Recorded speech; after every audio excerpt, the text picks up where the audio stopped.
अगली सुबह अंजलि सिरदर्द के साथ उठती है। बिना आंखें खोले वो अपना सिर पकड़कर बिस्तर पर बैठ जाती है। वो आंखें नहीं खोलती।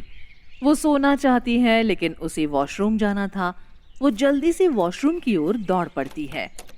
आह, टॉयलेट सीट पर बैठने के बाद काफी हल्का महसूस करती है। धीरे से आंखें खोलती है और धीमी आवाज में अपने आप से बुदबुदाती है, अरे यार, सर दर्द के साथ पेट भी खराब। उसे हैंगओवर बिल्कुल पसंद नहीं था, इसलिए अंजलि ने कभी भी अपनी लिमिट से ज्यादा नहीं पी। उसने जोर से उबासी ली। अचानक टॉयलेट के लेफ्ट में पानी गिरने की आवाज आई और उसने अपना सर शावर एरिया की ओर किया। उसने जो देखा उसके सर में एक चिंगारी दौड़ी। बाथरूम के एक ट्रांसपेरेंट ग्लास से उसे एक मेल फिगर दिखाई दी। वो डर गई और इससे पहले कि वो चिल्लाती या कुछ कर पाती, उससे पहले ग्लास का डोर खुला और उसके सामने एक आदमी खड़ा था जिसके सिक्स पैक एब्स, पतला शरीर और वी शेप की कमर थी। अंजलि की नजर जैसे ही उस आदमी के चेहरे की तरफ गई तो उसके होश उड़ गए। आकाश! वो खुले दरवाजे के कोने पर खड़ा था। उसका एक हाथ दरवाजे की प्लेट पर टिका हुआ था और दूसरा हाथ एक टॉवल पहने हुए अपने गीले टपकते बालों को सुखा रहा था। उसकी छाती खुली थी, उसका शरीर पानी की बूंदों से चमक रहा था और बाकी का शरीर सिर्फ एक टॉवल से ढका हुआ था। आकाश को अपने बाथरूम में देखकर अंजलि शॉक में थी। What the hell? तुम्हें मेरा टॉवल यूज करने की परमिशन किसने दी? अंजलि ने दांतों को पीसते हुए फुसफुसाया। वो अभी भी टॉयलेट सीट पर बैठी है। उसने कई बार पलकें झपकाई और अपनी आंखें रगड़ी और यहाँ तक कि ये सब असल में है ये चेक करने के लिए खुद को चुटकी ली। और उसे दर्द हुआ कि वो सब कुछ वही देख रही है जो एक्चुअली है। तुम फाइनली उठ गई, हाँ? आकाश ने गहरी आवाज में कैजुअली पूछा और शावर एरिया से बाहर निकल गया। वो उसके पास से ही गुजरा और अंजलि के शॉक्ड नजरों को इग्नोर कर दिया। अंजलि का गुस्सा सातवें आसमान पर था। वो देख रही है कि आकाश उसके घर में बड़े आराम से मंडरा रहा है और उसे उसका ये एटीट्यूड बिल्कुल पसंद नहीं आ रहा था। वो जल्दी से टॉयलेट सीट से उठी और आकाश का पीछा करने लगी। तुम यहाँ क्या कर रहे हो? वो फुदकती आंखों से बुदबुदाई। आकाश शांति से अपने कपड़े बेड पर रखते हुए अंजलि की तरफ देखता है। मुझ पर चिल्लाना बंद करो और शांत हो जाओ। डाइनिंग एरिया में जाओ, वहां रखी चाय पियो। मैंने हमारे लिए ब्रेकफास्ट बनाया है, हम वहां बात करते हैं, आकाश ने क्लियरली अंजलि से कहा। अंजलि उसके जवाब से शॉक थी, लेकिन उसके पास कोई और ऑप्शन नहीं था। आकाश कपड़े पहनकर कमरे से बाहर चला जाता है। उसने मुझे मेरे ही घर में ऑर्डर देने की हिम्मत कैसे की? ये मेरा घर है, उसका ऑफिस नहीं। और वो मेरे घर में मेरे कमरे में क्या कर रहा है? ये सोचकर अंजलि झुंझला उठी। उसका पेट पहले से ही गड़गड़ाहट कर रहा था और उसकी सरदर्द में अब इंसल्ट ऐड हो गई। उसने सोचा कि आकाश लकी था। अगर उसकी तबीयत ठीक होती तो वो उसे पहले मौके पर ही बाहर कर देती। डाइनिंग एरिया में जाते ही उसे किचन से खाने की खुशबू आती है जो उसके सरदर्द को थोड़ा राहत देती है। टेबल पर खाना रखा देख वो जल्दी से टेबल पर बैठ जाती है। उसने सबसे पहले गर्मा गर्म चाय पी और उसे थोड़ा एनर्जेटिक फील हुआ। उसने कभी इमेजिन नहीं किया था कि आकाश एक अच्छा कुक भी हो सकता है।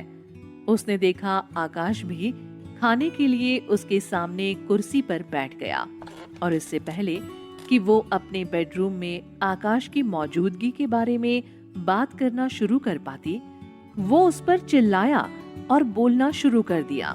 इससे पहले कि तुम मुझ पर और भी चिल्लाओ, तुम्हें मुझे वार्निंग देनी चाहिए कि वो मैं हूँ जिसे तुम पर चिल्लाना चाहिए। आकाश ने सीधे अंजलि की आंखों में देखते हुए कहा। व्हाट? क्यों? ये तो ऑब्वियस है ना कि तुम मेरे घर को अपना घर समझकर घूम रहे हो, मेरे बाथरूम को यूज कर रहे हो। बेडरूम? एक मिनट, होल्ड ऑन। 1 मिनट तक दोनों एक दूसरे को कुछ बोले बगैर देखते रहते हैं और फिर अंजलि थोड़ा हिचकिचा के पूछती है, रुको, क्या हम क्या हम साथ में सोए थे? अंजलि खुद को चेक करती है और वो देखती है कि उसके कपड़े वही हैं और उसका शरीर अभी भी ठीक है। वो कुछ अलग भी महसूस नहीं कर रही थी। स्टॉप इट, मैं ऐसा नहीं हूं जो नशे में लड़की का फायदा उठाता है, आकाश डिफेंड करता है। रियली? अंजलि ने आकाश को देखते हुए कहा। Anjali, be serious. मैं यहाँ सो गया क्योंकि तुमने मुझे जाने नहीं दिया। क्या तुम्हें पता है कि तुमने मुझे कैसे पकड़ लिया था? कल रात मेरे चारों ओर एक सांप, एक अजगर की तरह लिपटी हुई थी और जितना मैंने उठने की कोशिश की उतना ही तुमने मुझे और जोर से पकड़ लिया। तो आखिरकार मैंने तुम्हारे साथ तुम्हारे बेडरूम में रात गुजारी और सुबह मुझे फ्रेश होने की आदत है, इसलिए तुम्हारा बाथरूम यूज कर लिया। आकाश ने सुनाया। अंजलि कुछ ना बोल सकी। उसके दिमाग में बहुत सारे सवाल थे, लेकिन उसे पूछने की हिम्मत नहीं हुई। उसने जो कुछ भी कहा उसे बिना किसी प्रूफ के आकाश की बातें मान ली और कहा, ठीक है, चलो पहले खाते हैं और मैं ये याद करने की कोशिश करूंगी कि क्या मैंने वो सब किया जो तुम कह रहे हो। वैसे ये बात डाइजेस्ट नहीं कर पा रही हूँ कि तुमने सच में कल रात कुछ भी गलत हरकत नहीं की। ये बात सुनकर आकाश ने लगभग चाय सामने थूक दी और ऐसा भी नहीं था कि अंजलि ने उसे पूरे वक्त पकड़ रखा था, लेकिन उसके बगल में रहने और सोने का फैसला भी आकाश का था। वो सोचता था कि क्या अंजलि को पता चल जाएगा कि कैसे उसने कई बार अंजलि को अचानक किस किया था जब वो सो रही थी। अंजलि याद करने की कोशिश कर रही थी कि कल रात क्या हुआ था। क्या वो सच में आकाश से सांप की तरह लिपटी हुई थी? कुछ भी क्लियर नहीं था। हालांकि उसने अपने बेड पर अपने रूम के अंदर आकाश को याद किया, लेकिन उसने सोचा कि ये एक सपना था। अगर तुम्हें सिर में अभी भी दर्द हो रहा है तो ये दवाई खा लो, मैं अब निकलता हूँ। अंजलि ने आकाश को बोलते हुए सुना और वो अपनी चेयर से उठा। Thank you for this. Anjali बुदबुदाती हुई खड़ी होने वाली थी, लेकिन आकाश ने उसे रोक दिया। मुझे सी ऑफ करने की कोई जरूरत नहीं है, दैट्स फाइन। अपना नाश्ता खत्म करो, दवा लो, फिर नहाकर फ्रेश हो जाओ। तुमसे अभी भी वाइन की बदबू आ रही है। अंजलि की नजरों से ओझल होने से पहले आकाश मुस्कुराया और बोला। अंजलि ने खुद को सूंघा, उसमें से अभी भी बदबू आ रही थी। आकाश ने जब उसकी तरफ इशारा किया कि तुम्हें नहाने की जरूरत है, तो अंजलि को उसका थोड़ा गुस्सा आया, लेकिन फिर वो कल रात के लंच, डिनर और ढेर सारी बातों को याद करने लगी। वो अपनी जिंदगी की वैसी शाम अपनी फैमिली के साथ गुजारना चाहती थी जैसे वो कल आकाश की फैमिली के साथ गुजार कर आई थी। तभी उसकी नजर उस दवाई की ओर पड़ी जो आकाश ने उसके लिए छोड़ी थी और वो मुस्कुरा दी। आकाश अपने तरीके से सोचता है। उसका अंजलि के लिए ब्रेकफास्ट रेडी करना और उसके हैंगओवर के बारे में सोचना अंजलि को काफी अजीब लगा। वो बुरा नहीं है। वो बुदबुदाई और खाना खाना जारी रखा। अंजलि ने अपना पूरा संडे आलसीपन में गवाया और वो अपने आप को बार बार कसम देती रही कि वो आइंदा इतनी शराब नहीं पिएगी। उसने अपने लिए लंच और डिनर ऑर्डर करवा दिया। उसने अपने कार की भी इंक्वायरी की, लेकिन वो अब तक तैयार नहीं थी। वो बहुत ज्यादा लेजी फील कर रही थी, इसीलिए वो अपना ध्यान काम में लगाने का सोचती है। वो मिसेस गरिमा के केस को हाथ में लेती है, कुछ पेपर्स पढ़ती नहीं कि वो कल रात के बारे में सोचती है। मैंने ऐसा क्या किया जो आकाश को रुकना पड़ा? वो कुछ भी याद नहीं कर पा रही थी। वो फिर से केस के डॉक्यूमेंट्स पढ़ने लगती है और जितनी भी कॉन्स्पिरेसी हो सकती है उसकी लिस्ट बनाती है। एक फेमस बिजनेसमैन का मर्डर कैसे हुआ होगा ये समझने की कोशिश करती है। उसने उसकी डेथ के बाद रिलेटिव्स और बेनिफिशरीज के नाम और मरने वाले के करीबी फैमिली मेंबर्स की लिस्ट बनाई और जो किसी भी तरह से उसके खिलाफ थे उनकी भी लिस्ट बनाई। फिर उसने दोस्तों और नौकरों और उसके इम्पोर्टेंट एम्प्लॉयज के नामों की लिस्ट पर ध्यान दिया। रात तक वो अपनी पूछताछ और सवालों की लिस्ट से थोड़ा सेटिस्फाइड महसूस कर रही थी, क्योंकि वो जानती थी कि आकाश चाहता है कि वो इस केस में उसकी हेल्प करे। वो मंडे मॉर्निंग उठी और ऑफिस जाने के लिए तैयार हो गई। वो कैब बुलाने ही वाली थी कि उसका मोबाइल फोन बजने लगा। मैं बाहर हूँ, क्या तुम तैयार हो? आकाश ने पूछा। उसने अपने हाथ को सिर से इरिटेट होकर पटका और कहा, तुम्हें हर सुबह मुझे पिक करने की जरूरत नहीं है। रेडी होने के बाद बाहर आ जाना, हम सीधे डिटेंशन सेंटर जाएंगे और क्लाइंट से मिलेंगे। आकाश ने क्लियरली कहा, मैं अभी आ रही हूँ। अंजलि ने बुदबुदाते हुए फोन काट दिया और जल्दी से बाहर भागी। आकाश को बाहर देखकर वो रुक गई। वो उसकी कार के दरवाजे पर झुककर उसके मोबाइल में देख रहा था। अंजलि को अचानक आकाश की सेक्सी फिगर याद आती है जो उसने बाथरूम में देखी थी। उसने अपनी आंखें झपकाई और देखा कि वो अपनी कैजुअल पोस्चर में कितना हैंडसम लग रहा था।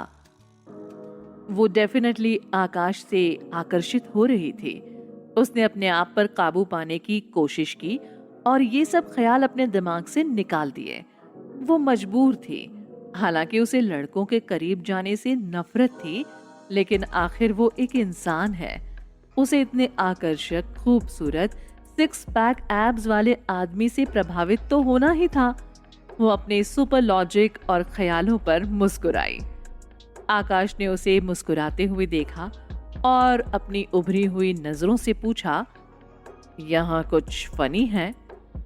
फिर उसने अंजलि के लिए दरवाजा खोला। ओह यस, तुम मुझे पिक करने आए हो, ये फनी है। ये क्या, तुम आज भी ड्राइव कर रहे हो? राजेश आज भी नहीं आया? अंजलि ने पूछा। Get in, Rajesh is sick. Akash अंदर बैठते हुए फुसफुसाया। कल तो वो बिल्कुल ठीक था, अचानक क्या हुआ? अंजलि पूछती है, मगर आकाश कुछ नहीं बोला। क्या मैं ड्राइव कर लूं?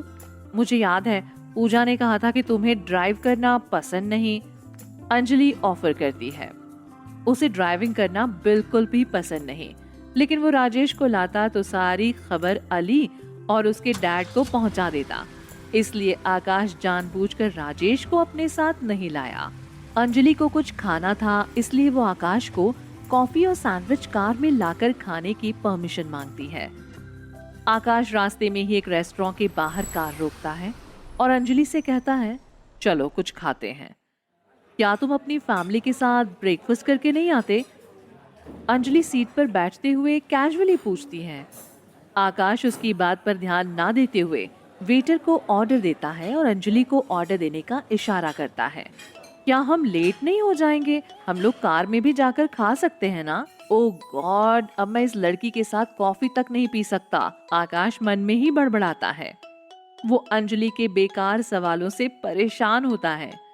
मुझे ड्राइविंग करते वक्त कॉफी पीना पसंद नहीं है अंजलि।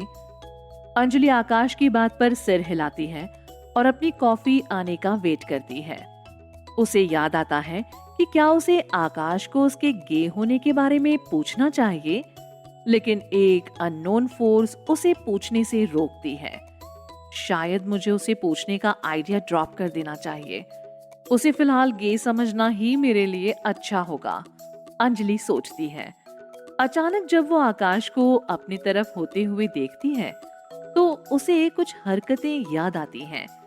अंजलि की आंखें चौड़ी हो जाती हैं। उसे फ्लैशिंग याद आते हैं, जैसे आकाश को अपने बेड पर किस करना और उसे हैंडसम कहना। ये सब सोचकर अंजलि थोड़ा घबरा जाती है और एम्बैरेस्ड फील करती है और अपने मन में सोचती है, क्या उसने सच में उसके साथ ऐसा किया था? क्या होगा अगर अंजलि को सब याद आ जाए? आगे जानने के लिए सुनते रहिए पैशन